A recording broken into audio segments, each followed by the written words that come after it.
दोस्तों इससे पहले 3 वीडियोस आपके लिए आ चुके हैं, अगर आपने देखा नहीं है या नोटिफिकेशन आपको नहीं मिला तो आप इनको जरूर से चेक कर लीजिएगा। सो यूएस मार्केट में गिरावट शुरू हो चुकी है। डाउ जोन्स अभी जस्ट 54 पॉइंट्स नीचे है, लेकिन नैस्डैक की बात करें तो 325 पॉइंट्स नीचे है, यानी 1% का डिप है। यानी एआई कंपनी के स्टॉक्स नीचे जा रहे हैं। साथ में स्पेस एक्स पे आप देख सकते हैं आज $2 के साथ में नीचे है, 1.79% की मंदी है।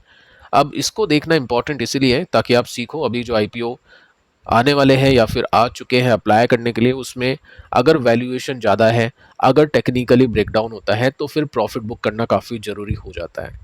अब इलॉन मस्क की कंपनी है, काफ़ी हाइप हुआ था, लिस्टिंग गेन्स मिले, उसके बाद में स्टॉक चला भी।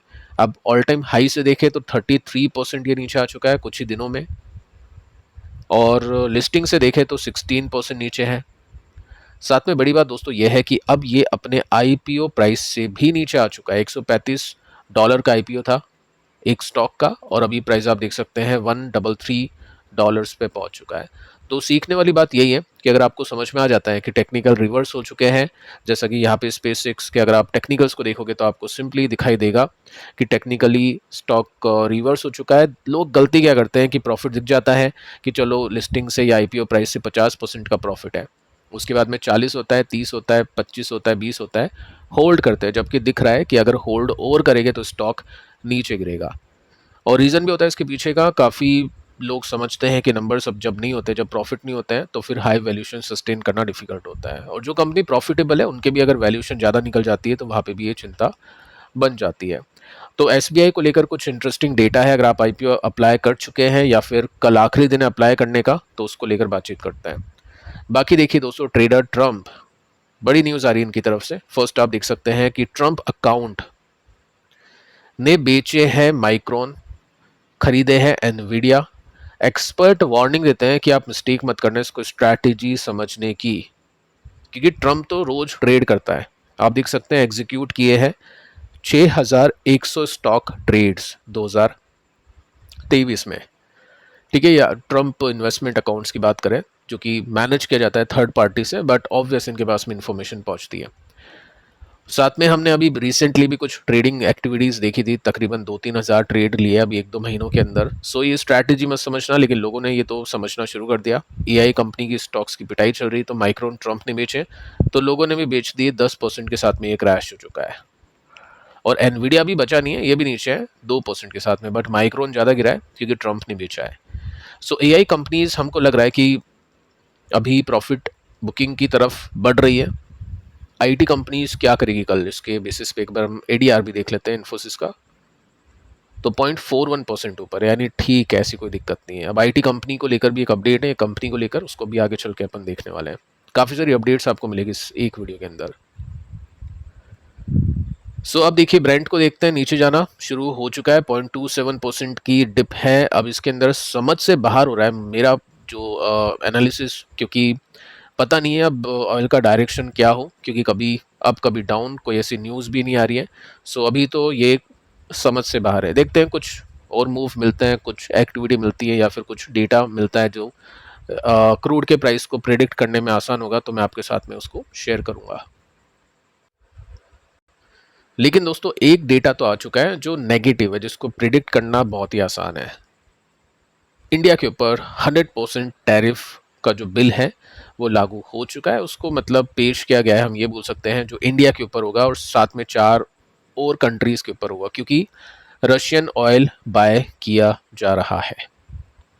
आपको बताइए, एक व्यक्ति का निधन हो गया यूएस में, जो लॉ मेकर है, जिसने 500% टैरिफ लगाने की बात की थी इंडिया को लेकर। अभी कल परसों मैंने आपको न्यूज़ दी थी उसकी, ठीक है। सो यहाँ पे रिलीफ हमको ये मिला है कि जो 500% टैरिफ लगने वाला था वो अब कम होके 100% पे है। ये थ्रेट है, अभी धमकी है, और इंडिया, चीन को ये धमकी मिली है, साथ में और भी कंट्रीज़ हैं, फ्रांस है, बेल्जियम है, जापान है। ठीक है, तो यहाँ पे आप देख सकते हैं कि यहाँ पे टैरिफ लग सकता है, प्रॉब्लम आ सकती है, लेकिन ठीक है, कोई बड़ी बात नहीं है, क्योंकि हम तो रशिया से बाय करेंगे, ऐसा गवर्नमेंट बोल चुकी है, क्योंकि वहाँ पे सही प्राइस पे ऑयल अवेलेबल हो रहा है और सप्लाई के अंदर भी कोई प्रॉब्लम नहीं है।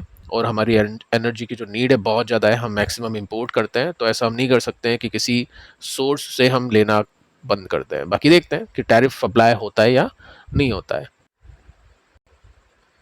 सो ये जो न्यूज़ है आपको गिफ्ट निफ्टी में भी दिखेगी। देखो गिफ्ट निफ्टी अभी कुछ टाइम पहले ऊपर था, अभी ये नीचे आ चुका है। अगर मैं चार्ट के पैटर्न को दिखाऊं तो आप देख सकते हैं सडन एक डिप इसमें दिखाई दी है।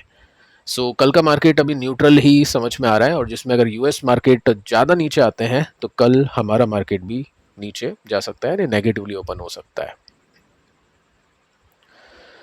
सो अब दोस्तों आते हैं एसबीआई फंड मैनेजमेंट आईपीओ को लेकर कुछ इंटरेस्टिंग डेटा पॉइंट्स है, उसको देखते हैं। फर्स्ट मैं आपको बता देता हूँ जीएमपी कितना है। तो जीएमपी आप देखो अभी ये और कम हो चुका है, 19, पहले 25 भी चला गया था, 19%, उसके बाद में 18%, 16%, 15% तक अब ये पहुंच चुका है। और प्लस दोस्तों कल आखिरी दिन है अप्लाई करने के लिए, ठीक है। कल और है जिसमें आप अप्लाई कर सकते हैं। अगर आपको लगता है कि ठीक है आईपीओ का जो जीएमपी है 15% या 10% से नीचे नहीं होगा तो ठीक है, बनता है इतना, तो छोटा मोटा प्रॉफिट अगर निकालना है तो ठीक है। अब देखो बात वो आती है कि क्या ये जो वैल्यूएशन है एसबीआई की सस्टेनेबल है।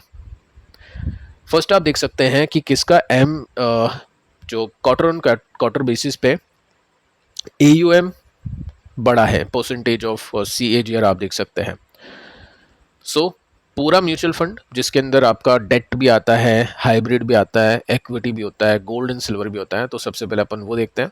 तो एसबीआई का टोटल जो फंड मैनेजमेंट है एयूएम है 17% के सीएजीआर के साथ में बढ़ चुका है पिछले 3 साल में।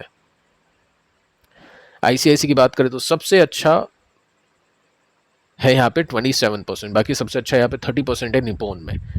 तो निपॉन और आईसीआईसीआई ये ज़्यादा फंड अट्रैक्ट कर रहे हैं रिटेल इन्वेस्टर्स की तरफ से, बाकी सबसे कम सीएजीआर फिलहाल अभी एसबीआई का देखने को मिल रहा है। क्यों? क्योंकि एसबीआई ने काफ़ी सारे फंड्स में रेस्ट्रिक्शंस लगा दिए, जिसमें मेजरली स्मॉल कैप जो इसका काफ़ी अच्छा कर रहा था कोविड से पहले तक, रेस्ट्रिक्शंस लग गए, उसमें आप इन्वेस्ट नहीं कर सकते आई थिंक अभी भी। तो वो एक दिक्कत है। साथ में इक्विटी की बात करें तो इक्विटी में भी सबसे आगे है यस आईसीआईसी और निपॉन। तो देखते हैं कि क्या अच्छी जो वैल्यूएशन है वो सस्टेन कर पाएगी या नहीं कर पाएगी। नहीं कर पाई, स्पेसएक्स की तरह सीन बना तो फिर आपको पता ही है प्रॉफिट बुक करना होता है।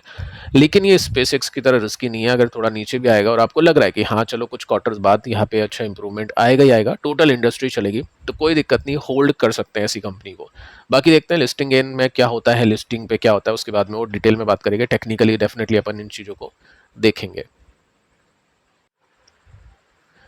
सो अब दोस्तों आते हैं स्टॉक्स के ऊपर, कुछ नंबर्स है क्वार्टर 1 के, उसको चेक कर लेते हैं। उसके बाद में कल कौन कौन सी कंपनीज के रिजल्ट आएगा उसको भी डिस्कस करते हैं। एचडीबी फाइनेंशियल सर्विसेज आखिरी में एक स्पाइक आती है, तेजी आती है, 24 की वैल्यूएशन है जो कि कंफर्टेबल है। नंबर्स अच्छे आए हैं इसके, अच्छे इन द सेंस कि ओके आए हैं, खराब नहीं है। ईपीएस बीट है थोड़ा सा, या इन लाइन हम बोल सकते हैं पॉजिटिवली।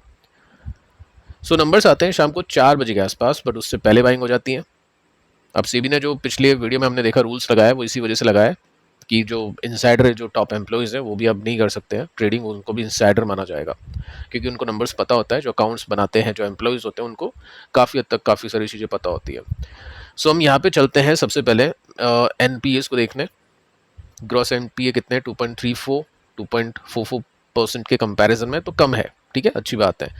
नेट भी कम है, तो एनपीए में सुधार, एसेट क्वालिटी अच्छी आई है।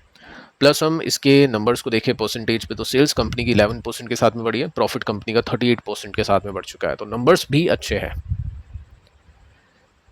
टेक्निकली स्टॉक देखे वीकली चार्ट पे तो ये फाइनली एक रिवर्सल यहाँ पे दे चुका है। सो हो सकता है अब अच्छा टाइम इसका शुरू हो जाए और स्टॉक में एक अप ट्रेंड हम देख पाए। सो आपको क्या लगता है कि कल क्या होगा, स्टॉक चलेगा या गिरेगा? नीचे कमेंट कर सकते हैं। बाकी अब अगली कंपनी को देखते हैं, डिक्सॉन 2% आज आपने देखा स्टॉक चला। सो कल परसों हमने बात की थी कि पीएम मोदी ने एक मीटिंग कंडक्ट की है जिसका आउटकम फाइनली अब आ चुका है। प्रॉपरली नहीं है लेकिन यहाँ पे चांसेस है कि कैबिनेट अप्रूव कर सकता है mobile manufacturing plan to boost electronic production in the country. फायदा मिलेगा डिक्सॉन को क्योंकि मोबाइल मैन्युफैक्चरिंग के अंदर यही सबसे आगे है। स्टॉक ऑलरेडी ऊपर है और अच्छे नंबर्स भी आ रहे हैं, अच्छे आउटकम्स भी आ रहे हैं सरकार के, तो स्टॉक यहाँ पे रिवर्स कर चुका है। अब नेगेटिव से स्टॉक पॉजिटिव में कन्वर्ट हो चुका है, तो यही देखना होता है, ठीक है। इसके बाद में आते हैं एलटीएम। सो एलटीएम की तरफ से एक बड़ी न्यूज़, आज आईटी कंपनीज गिरी बट ये इतना कुछ खास नहीं गिरा। So company to account for the largest जो इम्प्लीमेंटेशन होता है एआई का, उसके ऊपर कंपनी का ज़्यादा फोकस अब रहने वाला है। माइक्रोसॉफ्ट का 365 को पायलट है, यानी जैसे आप चैट जीपीटी यूज़ करते हैं या क्लाउड यूज़ करते हैं, जेमिनाई यूज़ करते हैं, उसी तरह से माइक्रोसॉफ्ट का भी एआई ये प्लेटफॉर्म हम बोल सकते हैं या टूल बोल सकते हैं। तो इसको लेकर कंपनी के पास में ज़्यादा काम आने की उम्मीदें अब हम लगा सकते हैं। सो एलटीएम की बात करें तो टीसीएस इन्फोसिस में कोई रिवर्सल अभी तक नहीं है, लेकिन यहाँ पे एक रिवर्सल आ चुका है। क्वार्टर 1 के रिजल्ट हम देख चुके हैं, मोर देन एक्सपेक्टेड थे, ये अच्छी बात है। तो चलो ठीक है, पहला तो रिवर्सल इसमें मिल चुका है। अब हम अभी फिलहाल ये उम्मीद नहीं कर सकते कि स्टॉक ऑल टाइम हाई पे पहुंचेगा, क्योंकि वैसे कुछ नंबर्स आए नहीं है। तो हम कम से कम इसका नियर बाय रेसिस्टेंस देखें, जो कि एक मेजर रेसिस्टेंस है 16% ऊपर है, तो ये एक्सपेक्टेशन हम कर सकते हैं। और इतना भी हो गया तो वेल एंड गुड है, मोर देन इनफ है, क्योंकि जब आईटी सेक्टर अच्छा परफॉर्म नहीं कर रहा है तो इतना भी कुछ हो जाए तो बहुत बड़ी बात होती है। तो नंबर्स अच्छे हैं और साथ में जो कमेंट्री है, बिजनेस अपडेट है, वो भी इसमें काफ़ी अच्छी देखने को मिल रही है। सब बात करते हैं कल के रिजल्ट को लेकर। देखो, फर्स्ट पॉलीकैब ये सबसे इंपॉर्टेंट है कल। इसमें आपको समझ में आ जाएगा कि बाकी जो कंपनीज है कि आई आर केबल ये सस्टेन करेगी या नहीं करेगी। पिछले क्वार्टर में हमने देखा था कि बहुत अच्छे नंबर्स थे, साथ में कंपनी का जो मार्केट शेयर था वो बड़ा था। सो नज़र रहेगी इसके ऊपर, बात करेंगे इसको लेकर। उसके बाद में आप देख सकते हैं न्यूजेन सॉफ्टवेयर, ये आपको हिंट देगा बिरला सॉफ्ट, सोनाटा सॉफ्ट, ऐसी जो छोटी आईटी कंपनीज हैं उनके लिए। ठीक है, बड़ी तेजी आई है, यहाँ पे बॉटम बन रहा है, नीचे अच्छी बाइंग चल रही है, अच्छे वॉल्यूम सारे, वो आपको बताइए। उसके बाद में कुछ खास नहीं है, देखते हैं आगे चल के कुछ और कंपनी मिलती है क्या। विप्रो, उम्मीदें तो मुझे तो नहीं है इससे, बाकी आपको क्या उम्मीदें हैं आप नीचे लिख सकते हैं। देखते हैं कैसे नंबर्स आते हैं विप्रो के। तो 3 कंपनीज हो गई। उसके बाद में हम यहाँ पे आते हैं शीट पे। ठीक है, विप्रो के बाद में देख लेते हैं। तो यहाँ पे लास्ट में आपको दिखेगा टेक महिंद्रा। तो 4 कंपनीज हैं, 4 के अलावा भी कुछ आती है कंपनी, तो देखेंगे। बाकी 4 बड़ी कंपनीज हैं जिनके कल रिजल्ट के ऊपर फोकस आपको करना चाहिए। फिलहाल दोस्तों इस वीडियो में इतना ही। 3 वीडियोस में आपको दे चुका हूँ, चेक कर लेना। मिलते हैं कल, तब तक के लिए शुभ रात्रि।